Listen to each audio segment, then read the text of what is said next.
ஹalleluya. கர்த்தருடைய பரிசுத்த ஸ்தோத்திரம் மகிமை உண்டாதாக. இந்த பரிசுத்த கர்த்தரை செலுத்துகிறேன். நான் தேவனாமே நம்ம நம்முடைய தேவசனத்தை கூட்டி சேர்த்து கர்த்தரை ஆராதிக்க துதிக்க போற்ற மகிமைப்படுத்த தேவனை ஆராதிக்க கர்த்தரை நான் கிறிஸ்துவின் ஸ்தோத்திரம். கர்த்தர் வாழான செய்யலாம் நன்மைக்கு நன்மையும் கர்த்தர் வாழான செய்யலாம் நன்மைக்கு நன்றி செலுத்த கடன்பட்டுக்கிறோம். நன்றி செலுத்த கடன்பட்டுக்கிறோம். அது பிராண நாட்கள் கூட நம்ம தேவசனையாக தேவன் துதிக்க போற்ற மகிமைப்படுத்த தேவனை ஆராதிக்க கர்த்தர் நான் கிறிஸ்துவின் ஸ்தோத்திரம். முழு கரையாடுக்கும் இந்த பாக்கியத்தின் ஸ்லாக்கியத்தின் புத்தகங்களை கர்த்தர் நன்றி செலுத்துகிறேன். கர்த்தர் ஸ்தோத்திரம். ஆமென். ஹalleluya. இப்போ கையில் இருக்க வேதத்திலிருந்து ஒரு சில வசனங்களை வாசித்து இன்னும் ஆவிப்பாளர்கள் நம்ம வரப்படுவோமாக பரிசுத்த ஆவியானவரை வழிநடத்துவதாக. அப்போஸ்தலனாகிய மத்தேயு சுவிசேஷம் 6ஆம் அதிகாரம் 14ஆம் வசனத்தை ஒரு வாசிக்கலாம். மத்தேயு 6:14. நம்முடைய ஆவிக்குரிய வாழ்க்கையிலே நாம் செய்யக்கூடிய ஒரு காரியங்கள் உண்டு, அதை நினைவுபடுத்திக் கொள்ள வேண்டும் என்று ஆவியானவர் உடனே உணர்த்தி கொடுத்தார். அதை நடைமுறையில் கொண்டு வர வேண்டும் என்று சொல்லி நமக்கு ஆவியான நாட்களே காலை வேளையிலே அடியனுக்கு நினைவூட்டினார். நாம் அதை அபியாசப்படுத்த வேண்டும். வசனத்தை படிக்க மட்டும் இல்லாமல் கேட்க மட்டும் இல்லாமல் நடைமுறைக்கு நாம் கொண்டு வர செய்ய வேண்டும். இயேசு கிறிஸ்து நமக்கு இப்படி அவர் பூமியின் காலத்திலே அவர் ஜீவித்திலே நமக்கு இப்படி ஒரு போதனையை நம்ம கொடுத்துருக்கிறார். அதை நம்ம நடைமுறைக்கு கொண்டு வர வேண்டும். மத்தேயு 6ஆம் அதிகாரம் 14 வாசிக்கலாம். மனுஷருடைய தப்பிதங்களை நீங்கள் அவர்களுக்கு மன்னித்தார், உங்கள் பரமபிதா உங்களுக்கு மன்னிப்பார். அடுத்தது, மனுஷருடைய தப்பிதங்களை நீங்கள் அவர்களுக்கு மன்னியாதிருந்தால் உங்கள் பிதா உங்கள் தப்பிதங்களை மன்னியாதிருப்பார். தேவனுடைய வசனம் ஸ்தோத்திரம் உண்டாதாக. கர்த்தராகிய இயேசு கிறிஸ்து பூமியிலிருந்த காலத்திலே ஒருத்தர் பாவத்தை மன்னிக்க வேண்டும். பிதா உங்களுக்கு மன்னிக்கும் போல நீங்களும் உங்க மத்தியில் நடக்கிற மனுஷர்கள் தப்பிதம் செஞ்சாங்க மன்னிக்க வேண்டும். நீங்க அப்படி நீங்க அவங்க மன்னிக்கலன்னா பிதாவானவர் உங்களை என்ன செய்ய மாட்டார்? மன்னிக்க மாட்டார். நீங்க ஒருத்தருக்கு செய்யற தப்பு என்ன செய்யணும்? மன்னிக்கணும். அப்படி மன்னிக்கல பிதாவானவர் உங்களை மன்னிக்க மாட்டார் என்று சொல்லி இயேசு கிறிஸ்து நமக்கு சொல்லி கொடுத்திருக்கிறார். மனுஷனுடைய தப்பிதங்களை நீங்க அவர்களுக்கு மன்னித்தார், உங்கள் பரமபிதா உங்களுக்கு மன்னிப்பார். மனுஷனுடைய தப்பிதங்களை அவர்களுக்கு நீங்க மன்னியாது இருந்தால் உங்கள் பிதா உங்களை உங்கள் தப்பிதங்களையும் மன்னியாது இருப்பார். தேவனுடைய வசனம் ஸ்தோத்திரம் உள்ளதாக. நாம் வாழ்க்கையிலே தப்பிதம் இல்லாமல் நடத்த முடியாது. தப்பிதம் இல்லாமல் ஒரு காரியத்தை செய்ய முடியாது. எல்லாரும் தப்பு செய்யணும் தான் இருக்கிறோம். ஆனால் அதெல்லாம் மன்னிக்கப்பட வேண்டும். நாம் அப்படி மன்னிக்கப்பட வேண்டும் என்று சொன்னால் நாம் பிறர் மன்னிக்கப்பட இருக்க வேண்டும். ஆவிக்குரிய வாரத்திலே ஆவிக்குரிய காரியத்திலே ஆன்மீக ஜீவித்திலே ஒரு காரியத்தை நல்லா கற்றுக்கொள்ள வேண்டும். என்ன அப்படின்னா ஆன்மீக காரியத்திலேயும் அதாவது ஆவிக்குரிய காரியத்திலே ஒரு காரியத்தை நாம் நல்லா கற்றுக்கொள்ள வேண்டும்.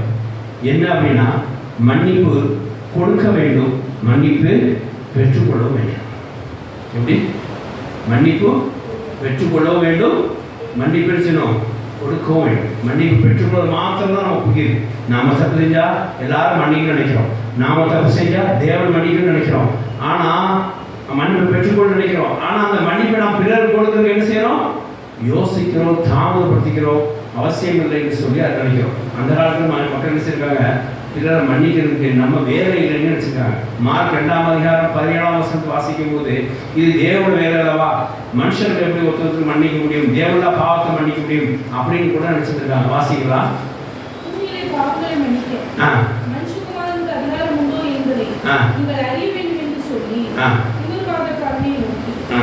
ரெண்டு 7 வாசிங்க.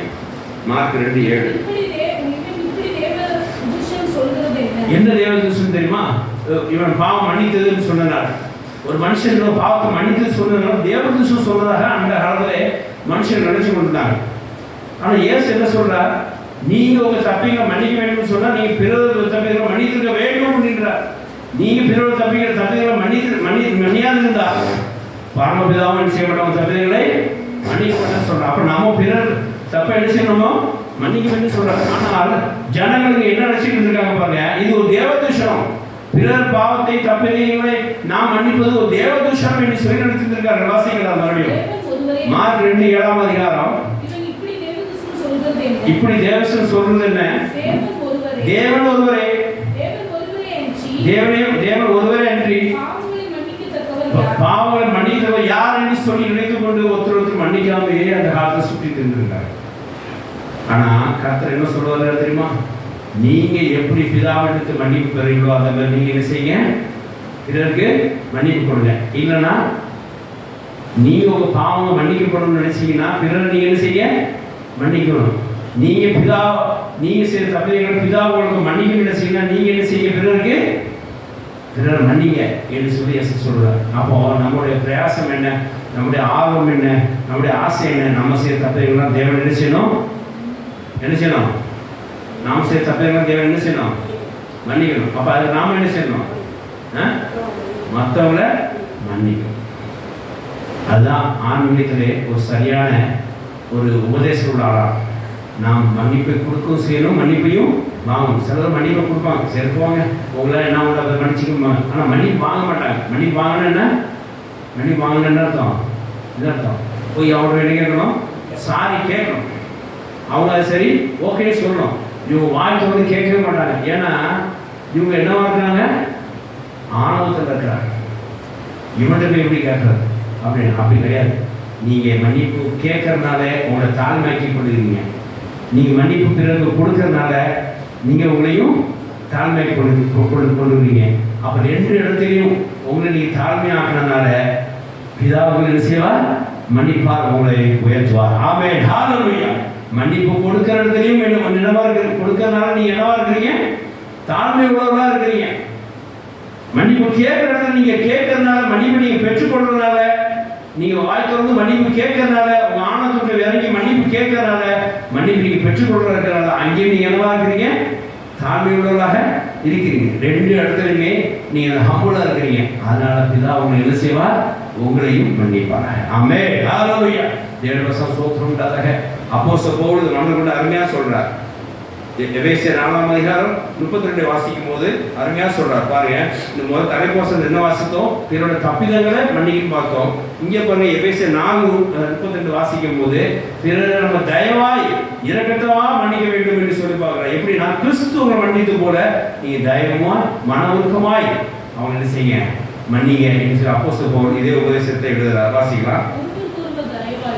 ஒருவருக்கு தயவாயும் மன உருக்கமாயும் இருந்து கிறிஸ்துவுக்குள் தேவன் உங்களை மன்னித்தது போல ஒருவருக்கு மன்னிங்க. ஹல்லேலூயா. நாம் கிறிஸ்துவால் அழைக்கப்பட்டோம், கிறிஸ்துக்குள்ளாக இருக்கிறோம்.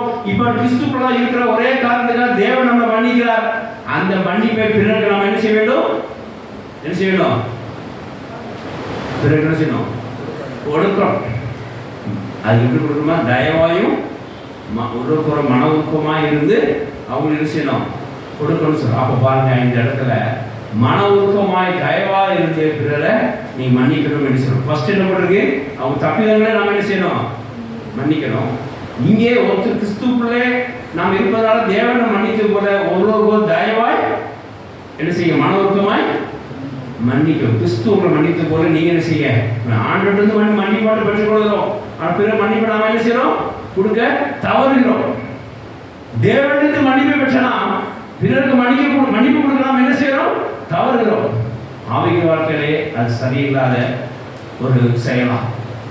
தேவனுக்கு மன்னிப்பு பெற்றனா, கிறிஸ்துவர்களாக தேவனுக்கு மன்னிப்பு பெற்றனா பிறருக்கு மன்னிப்பு கொடுக்க நாம் என்ன செய்யக்கூடாது, யோசிக்க கூடாது, உடனே அதை செயல்படுத்த வேண்டும். அப்படி கொலோசியர் 3:13 வாசிக்கும் போது ஒருத்தர் குறைபாடுகளை ஒருத்தர் மன்னிக்க வேண்டும். சிலர் குறைபாடு நிமித்தமாய் அவங்களுக்கு தப்பிதம் பண்ணியிருப்பாங்க, குறைபாடு நிமித்தமாய் அவங்களுக்கு சில இடத்துல தப்பு செஞ்சிருப்பாங்க. சரி, இந்த விஷயத்தை நம்ம செஞ்சாங்க, மன்னித்து அவங்க விட்டுணும். அதுக்காக அவங்க திருப்பி பழி வாங்குறதோ இதோ நம்ம செய்யக்கூடாது. ஏன்னா தேவன் நம்ம என்ன செஞ்சிருக்கிறார், நம்மளோட குறைபாடு நம்ம என்ன செஞ்சிருக்கிறார், மன்னிச்சிருக்கிறார். அவங்க பிறர் குறைபாடு நம்ம என்ன செய்யணும், மன்னிக்க வேண்டும். வாசிக்கலாம். கொலோசியர் 3:13.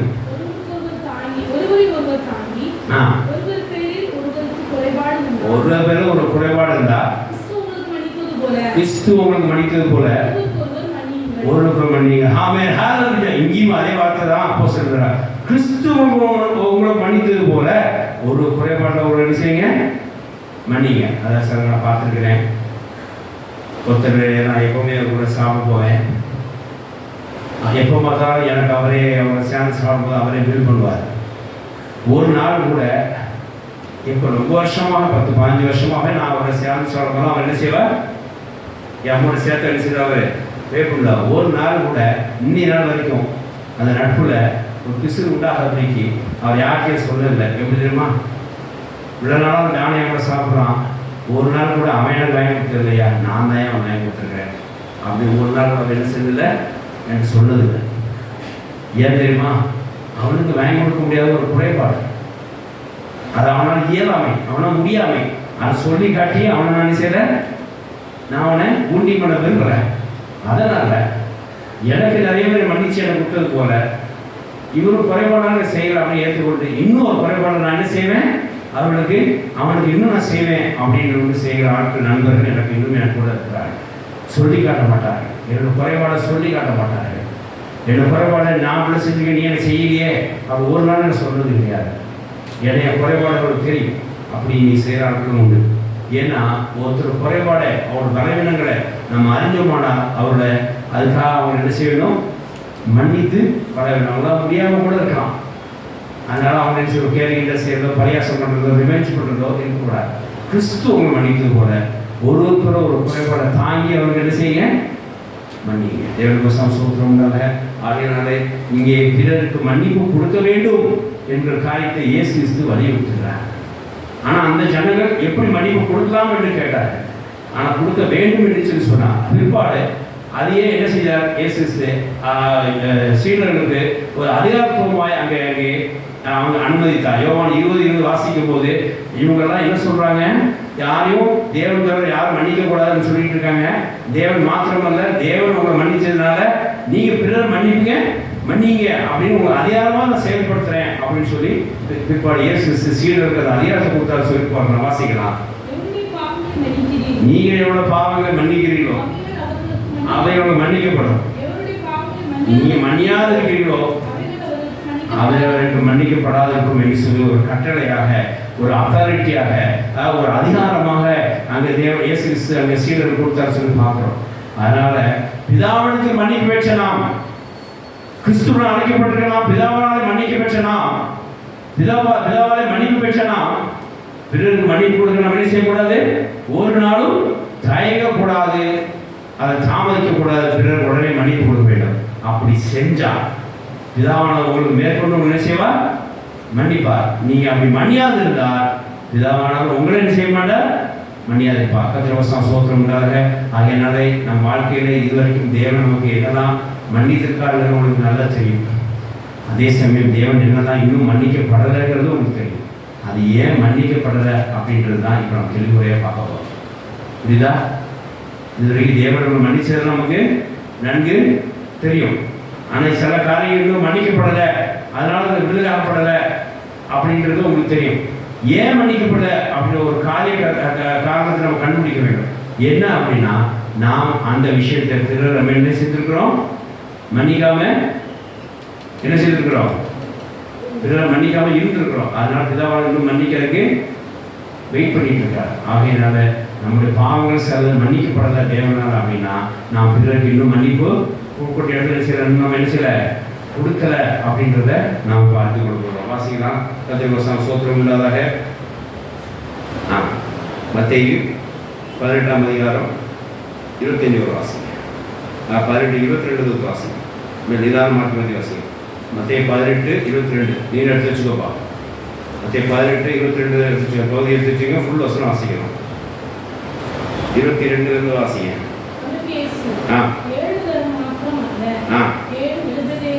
21 வாசிங்க.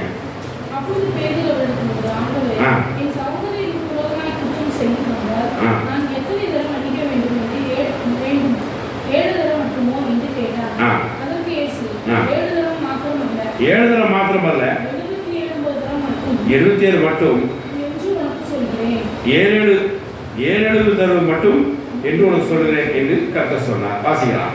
எப்படி ஒரு உதாரணத்தை சொல்ற, வாசிக்கலாம்.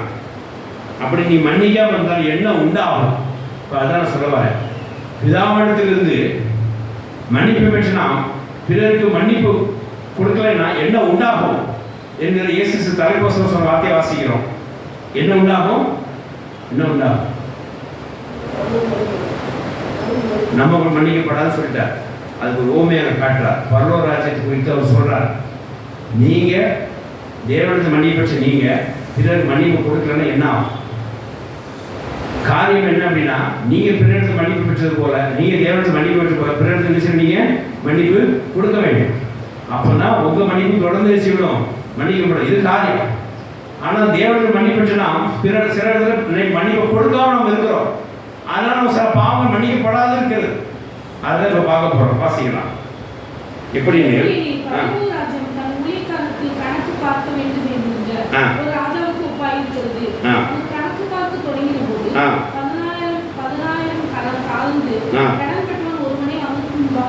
பாருங்க, இங்க பார்க்கணும். வசனம் வாசிங்க. 16 தாளந்து ஒருத்தர் கடன் பெற்றிருக்கான் ராஜாவுக்கு, ரைட்டா? அவன் வந்து நிக்கிறான், அவனுக்கு சொல்றாங்க, வாசிக்கலாம்.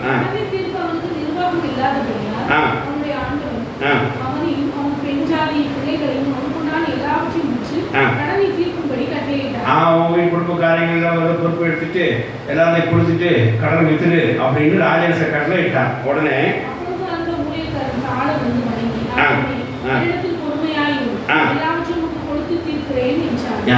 இங்க என்ன செய்யறான்?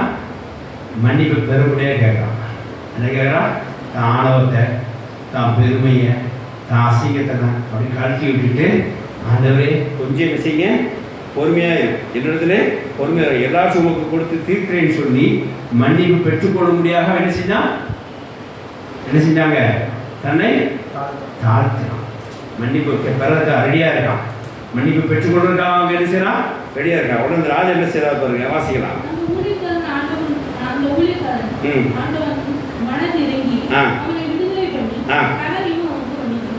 இப்ப அந்த கடன் பெற்றவன் என்ன செஞ்சுட்டான்? மன்னிப்பை பெற்று கொண்டான், ரைட்டா? இப்ப தேவனிடத்திலே ராஜாவிடத்திலே அவன் மன்னிப்பவன் பெற்றுக்கொண்டான். அடுத்த வாசிங்க. கிளம்பி போகும்போது இவனோ 16 தாளந்து வாங்கியிருந்தான். ஆனா அப்ப அவன்கிட்ட ஒருத்தர் எத்தனை வாங்கியிருக்கான்? வெறும் 100 வெள்ளிப்பணம் வாங்கியிருக்கான்.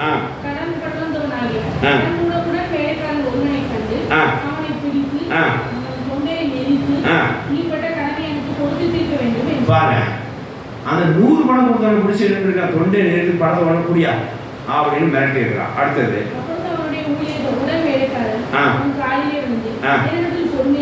அதே வசனத்தை சொல்றான், என்னிடத்துல பொறுமையாயிரும் எல்லாரும் கொடுத்து தீர்க்கிறேன். அவன் என்ன செஞ்சான்? இவன் என்ன செய்ய? மன்னிப்பு கேட்க தயாரிட்டா. தன் ஆணவத்தை அங்க விட்டு விட்டான். தன்னை தாழ்மை ஆக்கி கொண்டான், கேட்டான். இவன் என்ன செஞ்சிருக்கணும்? ஏன் மன்னிக்கணும்? 16 கடனை தேவன் மன்னிச்சு விட்டார். 100 கடனை இவன் மன்னிக்க நினைச்சாங்க, தொண்டையை பிடிச்சி நெரிச்சிருக்கிறான். அவன் அதே மாதிரி மன்னிப்பு கேட்கறான், மன்னிப்பு கொடுங்கன்னு கேட்கறான். இவன் என்ன செய்யிருக்கான் பாருங்க, அடுத்த வாசிங்க. அதுக்கு சம்மதியாமல்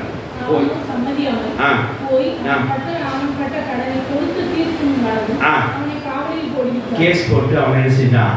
உள்ள தள்ளிட்டான். இப்படி செய்யலாமா? செய்யக்கூடாது. அடுத்த வசனம் வாசிங்க. அப்ப பாருங்க, இப்ப இவனுக்கு என்ன பழக்கம் இருக்குன்னா, மன்னிப்பு பெற்றுக்கொள்ள பழக்கம் இருக்கு, மன்னிப்பு கொடுக்கிறவனுக்கு பழக்கம் இல்லை. இன்னைக்கு நிறைய பேர் நம்ம அப்படி சுத்திட்டோம். தேவனுக்கு எல்லா மன்னிப்பையும் என்ன செஞ்சுக்கிறோம்?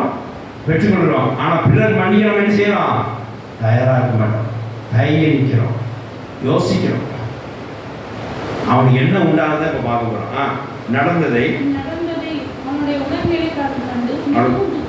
மிகவும் துக்கப்பட்டு ஆண்டவர் வந்து நடந்ததெல்லாம் நினைச்சான். அப்போ ஒரு ஊழியரை பார்த்துட்டு, இப்படி வந்து இப்போ உங்களோட வேலை நீங்கள் 16 தாளத்தை தள்ளி போட்டீங்கல்ல, அந்த ஆள் என்ன பண்ணாங்க? 16,000 தாளம் தள்ளி போட்டீங்க. அந்த ஆள் என்ன பண்ணாங்க தெரியுமா? தனக்கீழே ஒரு வேலை செஞ்சு ஒரு 100 கடமான ஆளை பிடிச்சி கழுத்து நெரிச்சு அவன் காவலை போட்டாங்க அப்படின்னு சொல்கிறான். உடனே ராஜா ரொம்ப கோபம் உண்டாயிட்டு. வாசிக்கலாம். நீ என்னை வேண்டிக் கொண்டபடியா, நீ மன்னிப்பு கேட்டபடியா, அந்த கடனோட மன்னித்து விட்டேன், உனக்கு மன்னிப்பு நான் கொடுத்தேன், நீ பெற்றுக்கொண்டாய். நான் உனக்கு இருந்தது போல, நான் உன்னை மன்னித்தது போல, நீ மன்னிப்பு கேட்டோட நான் உனக்கு தந்தது போல,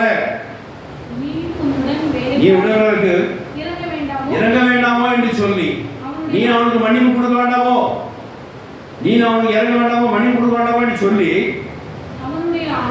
அவனை ஆண்டவர் கோபம் அடைந்து அவன் பட்ட கடனை எல்லாம் தனக்கு கொடுத்து தீர்க்கும் அளவு உபாதிக்கிறத்தில் அவனை ஒப்பு கொடுத்தான். ஹalleluya. யார் பனிஷ்மென்ட் கொடுப்பாங்களோ அவங்கள ஒப்படுத்தான். இப்போ தேவன் அவனை என்ன செய்யல? மன்னிக்கல. ஏன் மன்னிக்கல? மன்னிப்பு கொடுக்கல. மன்னிப்பு கொடுக்க மாத்திரம் இல்லை, இவன் மன்னிப்பு என்ன செஞ்சிருக்கிறான்? வாங்கியிருக்கிறான். மன்னிப்பு என்ன செய்யறான்? பெற்றுக்கொள்கிறான். ஆனால் இவனை என்ன செய்யலாம்? மன்னிப்பு திருப்பி கொடுக்கல. கர்த்தர் அவனை என்ன செஞ்சார்?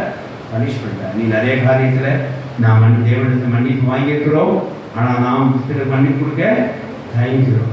இயேசு அப்படி செய்யலாகான்னு சொன்னார். பரமபிதா என்ன செய்வார்? மன்னிக்க மாட்டான்னு சொன்னார். அப்போஸ்தலர் பவுல் அருமையான கிறிஸ்துவை மன்னித்து போல நீங்கள் ஒருவர் தயவாக என்ன செய்யுங்க? மன்னிப்பு கொடுங்க. மன ஊக்கமாய் மன்னிப்பு கொடுங்க. அவன் குறைபாடுகளை மன்னிப்பு கொடுங்க. அவன் தப்பிதங்களை மன்னிப்பு கொடுக்க சொல்லி இயேசு கிறிஸ்து சொல்கிறார். தேவனுடைய வசனம் ஸ்தோத்திரம் உண்டாதாக. ஆனால் இங்கே கடன் பெற்றவன் மன்னிக்க கொடுக்க தேவனை வேண்டிக் கொள்ளும்போது அவன் மன்னிப்பு பெற்ற கடன் தள்ளுபடி செய்த உடனே இவன் கீழ் உள்ள கடன் இவன் கடன் கொடுத்தவனை போய் தன்னிடத்தில் கடன் பெற்றவனை பிடித்து அவன் என்ன செஞ்சிருக்கிறான்? நெருக்கியிருக்கிறான். அவனோ மறுபடியும் வேண்டிக் கொண்டான். இவனோ மன்னிக்க விரும்பவில்லை. கர்த்தர் அவனை உபாத்திரங்கள் கையிலே, அதாவது உபாதிக்கிற கையில் ஒப்படைத்தார். மன்னிக்காமட்டார் என்று சொல்லி பார்க்கிறோம். தேவவசம் சோத்திரம்னால நமக்கு மன்னிப்பு வேணும்னா நாம் பிறரை மன்னிக்க பழக வேண்டும். மன்னிப்பு கொடுக்க பழக்க வேண்டும். மன்னிப்பு நீங்கள் உங்களுக்கு நீங்கள் சில காரியங்கள் மன்னிக்கப்படாமல் இருக்கிறீங்க, சில காரியங்கள் மன்னிக்கப்படாமல் இருக்கணும். உங்களுக்கு நல்லா தெரியும். என்ன காரியத்திலும் தேவனத்தில் மன்னிப்பு பெற்றுக்கோங்கிறது உங்களுக்கு தெரியும். என்ன காரியத்திலும் தேவனத்தில் மன்னிப்பு பெற காத்திருக்கோங்கிறது உங்களுக்கு தெரியும். மன்னிப்பு பெற்ற நீங்கள் இன்னும் மேற்கொண்டு மன்னிப்பு பெற பிறர் மன்னிக்க நீங்கள் என்ன செய்ய வேண்டும்? பழக வேண்டும். தேவனுடைய சந்தோஷம் உண்டாக அதை நாம் ரொம்ப தாமதிக்கிறோம், யோசிக்கிறோம். மன்னிக்கிறதுக்கு நம்ம மனசு வர வேண்டும். அதுதான் நம்ம பாவம் மன்னிக்கிறதுக்கு முதல் படியாக மாறும். தேவனுடைய சந்தோஷம் உண்டாதாக பாருங்க, நீங்கள் என்ன செய்தீங்களோ அதுதான் உங்களுக்கு உண்டா. நீங்கள் பிறரை மன்னிச்சுன்னா ஒருத்தவங்க என்ன செய்வாங்க? மன்னிப்பாங்க. நீங்கள் பிறரை மன்னிச்சா ஒருத்தவங்க என்ன செய்வாங்க? தேவன் மன்னிப்பார், இன்னொருத்தர் என்ன செய்வாங்க? அதை மன்னிப்பார். பாருங்களேன், மத்திய 6ஆம் அதிகாரம் 14 வாசிங்க. சரி, அதை எங்க சரியா? மத்திய 5ஆம் அதிகாரம் 7 வாசிங்க. மத்திய 5:7.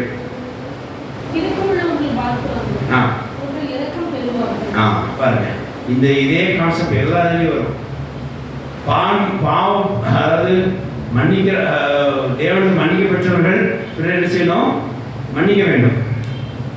மன்னிப்பு பெற்றவர்கள் பிறர் என்ன செய்யணும்? மன்னிப்பு கொடுக்க வேண்டும். அதே மாதிரி இந்த வசனம் சொல்லுவாங்க, தேவனுக்கு இறக்கப்பட்டவர்கள் பிறகு என்ன செய்யணும்? என்ன செய்யணும்? இறக்கம் காட்ட வேண்டும். வாசிங்க. மத்திய 5:7. வாசி வாசி வாசி வாசி. மத்திய 5:7. இரக்கம் உள்ளவர்கள் பாக்கியவான்கள், அவர்கள் இரக்கம் பெறுவார்கள். தேவனுடைய வசனம் ஸ்தோத்திரம் உண்டாதாக. இருந்து என்ன இருப்பாங்க? மன்னிப்பு பெற்றவர்கள் பிறருக்கு என்ன செய்யணும்? மன்னிக்க வேண்டும். நீங்க பிறர் பாவத்தை மன்னித்தா பரமபிதம் பாவத்தை மன்னிப்பார். அப்ப நீங்க எதை மன்னிக்கிறீங்களோ அதுதான் தேவனை செய்றவங்களை மன்னிக்கிறார். அதே சமயம் நீ யாருக்கு இறங்குகிறோ அதே மாதிரி உங்களுக்கு என்ன உண்டாகும்? இறக்கம் உண்டாகும். இதுதான். அடுத்து பாருங்க, கலத்தை 6:7 வாசிக்கலாம். இதே கான்செப்ட் தான் இதுலயும் வாசிக்கலாம். கலத்தை 6:7-8.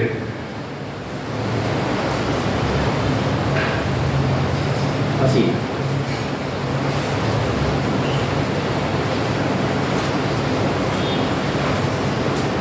வாசிக்க அப்புறம் எழுதுங்க.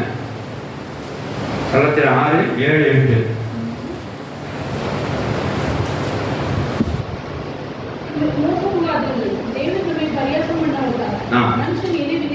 மனுஷன் எதை விதைக்கிறானோ அதையே தான் இருப்பான்.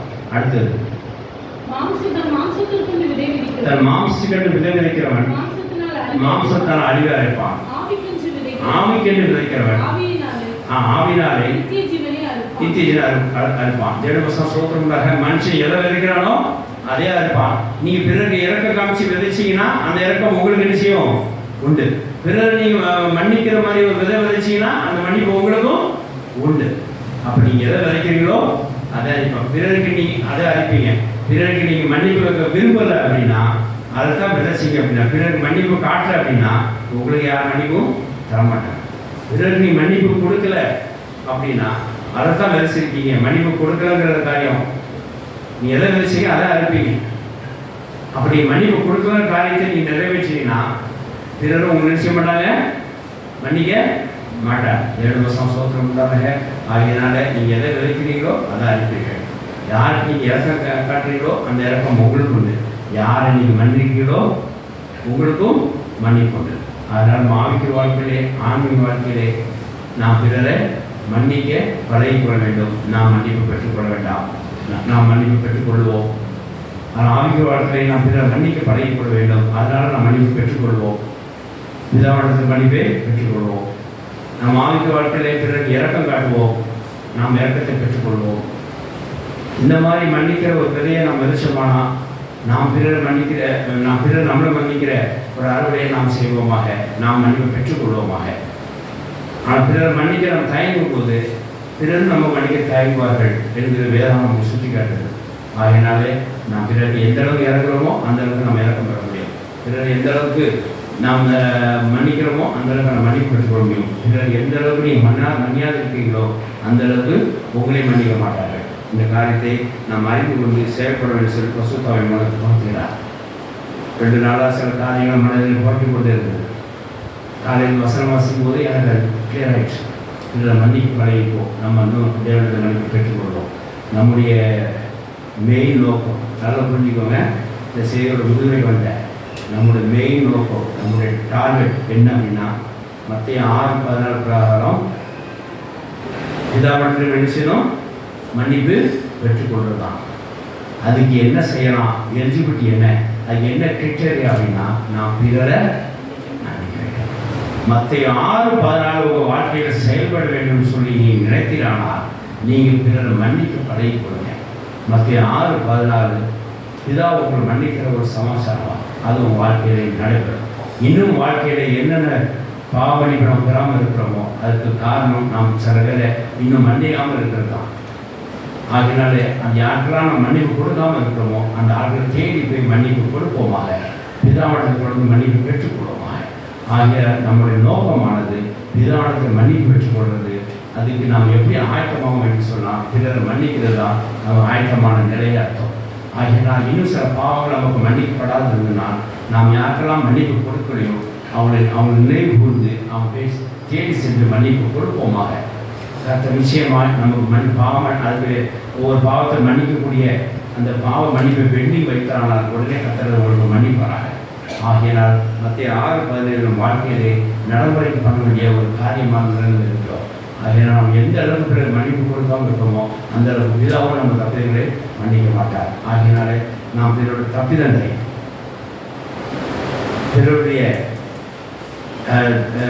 பிறருக்கு தயவு இறக்கத்தை நம்ம காட்டி பிறர் குறைபாடுகளை கிறிஸ்து நமக்குள்ள மன்னித்தது போல தேவன் நம்ம மன்னித்தது போல பிறர் குறைபாடுகளை பார்க்காமல் பிறருக்கு தப்பிதங்களையும் நம்ம கண்டு கொள்ளாமல் அவர்கள் மன ஒழுக்கமாய் தயவாய் நாம் என்ன செய்வோம்? அவர் மன்னிப்போமாக.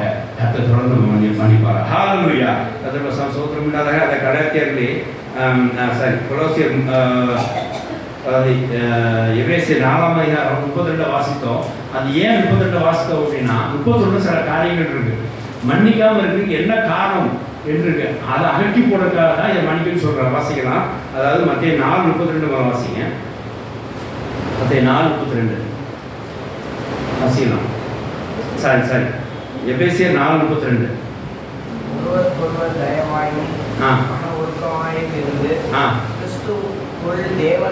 கிறிஸ்துவுக்குள் ஒருவருக்கும் மன ஒழுக்கமாய் மன தயவாக இருந்து கிறிஸ்துவுக்குள் தேவன் உங்களை மன்னித்தது போல நீங்கள் ஒருவருக்கும் மன்னியுங்கள். இப்போ ஏன் நீங்க மன்னிக்க முடியல அப்படின்னா 34 காரணம் இருக்கு பாருங்க. வாசிக்கலாம். சகல விதமான கசப்பும் கசப்பு இருக்கும் போது உங்களுக்கு மன்னிப்பு கொடுக்க முடியாது. அடுத்தது கோபம் தான் நிச்சயமா மன்னிக்க மாட்டீங்க. பிறகு மூர்க்கமும் வெறி கொண்டு இருந்தாலும் அவர்கள் மன்னிக்க மாட்டீங்க. அடுத்தது கூக்குரலும் புலம்புறது அதுதான் நீ பிறகு மன்னிக்க மாட்டீங்க. அவரை குறை சொல்றது இருந்தால் மன்னிக்க மாட்டீங்க. மற்ற எந்த துர்க்குணமும் மற்ற எல்லா துர்க்குணமும் உங்களை விட்டு நீங்க கடவுள். நீங்க கடவுள். எப்படி நீங்க தெரியுமா? பாருங்க, உங்க கோபம், உங்கள் துர்க்குணம், உங்களுடைய தூஷணம், அப்புறம் உங்களுடைய ஃபர்ஸ்ட் என்ன பண்ணுச்சு, கசப்பு, இதெல்லாம் நீங்க என்ன செய்யணும் தெரியுமா? அதுக்கு 2வது வாசிங்க. ஒருவருக்கொருவர் தயவாயும். இந்த பாயிண்ட், இந்த கசப்பும் கோபம் மூர்க்கமும் துர்க்குணமும் குறை சொல்லுதலோ இதெல்லாம் உங்களுக்கு நீக்கப்படணும். என்ன செய்யுங்க? நீங்க ஒரு தயவாய் மன உருக்கமாய் கிறிஸ்துவுக்குள் தேவன் உங்களை மன்னித்தது போல நீங்க ஒரு செய்ய மன்னிங்க. அப்புறம் மன்னிக்காம இருக்கிற காரணம் என்ன தெரியுமா? நமக்குள்ள ஒரு கசப்பு, நமக்குள்ள ஒரு கோபம், நமக்குள்ள ஒரு மூர்க்குணம், நமக்குள்ள ஒரு துர்க்குணம், நமக்குள்ள ஒரு புறமுதலாம். இவைகள்லாம் பிறருக்கு மன்னிப்பு கொடுக்க என்ன செய்யறது? தடை செய்கிற ஒரு காரியமா இருக்கிறது. இதெல்லாம் நீங்க க்ளோஸ் பண்ண நினைச்சீங்கன்னா தயவாய் மன வருத்தமாய் பிறரோட குறைபாடுகளை பார்க்காம அவங்க தப்பை நினைச்சுங்க. தேவன் கிறிஸ்துக்குள்ள உங்களை எப்படி மன்னித்து போல நீங்க அவங்கள மன்னிச்சுங்க. கோபம் உங்களுக்கு நீங்கி போயிடும், துர்க்குணம் உங்களை நீங்கி போயிடும், மூக்குக்குணம் உங்களை நீங்கி போயிடும், புறங்குதல் உங்களுக்கு நீங்கி போயிடும், கசப்பு உங்களை நீங்கி போயிடும். ஆகையினால இந்த குணத்தை அகற்றுறதுக்கு இந்த உடைய துர்க்கிரிகளை அகற்றுறதுக்கு மன்னிப்பு கொடுக்குறதே, பிறருக்கு மன்னிப்பு கொடுக்குறதே போதுமானதாக இருக்க சொல்லி பார்க்குறோம். ஆகையினால நம்முடைய நோக்கம் பிதாவானத்தில் அதிகம் மன்னிக்கப்படுறது தான். அதனால அதுக்கு நாம் பிறர் நிறைய நம்ம மன்னிக்க வேண்டும். காரணம், நம்முடைய கோபங்களும் மனித மேலே இருக்கிறது, நம்முடைய தூக்குணம் மனித மேலே இருக்குது, நம்முடைய மூர்க்குணம் மனித மேலே இருக்கிறது, நம்முடைய கசப்புறம் மனித மேலே இருக்கிறது, நம்முடைய பொறுப்புள்ள மனித மேலே இருக்குது. அதை நாம் மன்னிக்க நம்ம இடம் கொடுக்காமல் இருக்கிறோம். அதை அகற்றிப்பட வேண்டும் சொன்னால் பிறரை நாம் நிறைய மன்னிப்போம். பிற தப்புதங்களை, குறைபாடுகளை மன உருக்கமாயும் மன தயவும் மன்னிப்போமாக. கிறிஸ்து நம்ம மன்னிக்க அவரை மன்னிப்போமாக. இன்னும் பரமபிதாவின் மன்னிப்பை பெற்றுக்கொள்வோம். ஆகையினாலே நாம் பிறரிடத்தில் மன்னிப்பை பெற்றுக்கொள்வோம், நாம் பிறருக்கு மன்னிப்பு கொடுப்போம். பிறருக்கு மன்னிப்பு கொடுத்தனாலே நம்ம பரமபிதா நமக்கு மன்னிப்பு இன்னும் அருள்வார். இன்னும் நமக்கு பரமபிதா நிறைய நமக்கு மன்னிப்பு அருள்கிறார். இன்னும் மன்னிப்பு அருளாமல் இருக்கிற சில காரியங்களை நம்ம யோசித்து கொண்டு இது நான் பிறரை மன்னிக்கிறதுனாலே இன்னும் பிறர் நம்மளை மன்னிக்கவில்லை என்கிற காரியத்தை அறிந்து கொண்டு இந்த யாருக்கெல்லாம் நம்ம மன்னிக்காமல் இருக்கிறோமோ அவரை தேடி சென்று மன்னிப்பை நம்ம கொடுப்போமாக. பரமபிதா தொடர்ந்து மன்னிப்பு என்னோட பசுத்தில் நம்மளை பாதுகாத்து நம்ம ஆசைப்பார். ஆகையால் பிறருக்கு மன்னிப்பை கொடுப்போம், நாம் மன்னிப்பை தேவனிடத்தில் பெற்றுக்கொண்டு தெய்வ ஆசை பெற்றுக்கொள்வோம். காத்து நம்ம வார்த்தையை ஆசைப்பார். ஆமென். ஹல்லேலூயா, ஹல்லேலூயா. நம்ம தேவனை சோதரிப்போமாக. ஹல்லேலூயா, ஹல்லேலூயா, ஹல்லேலூயா, ஹல்லேலூயா.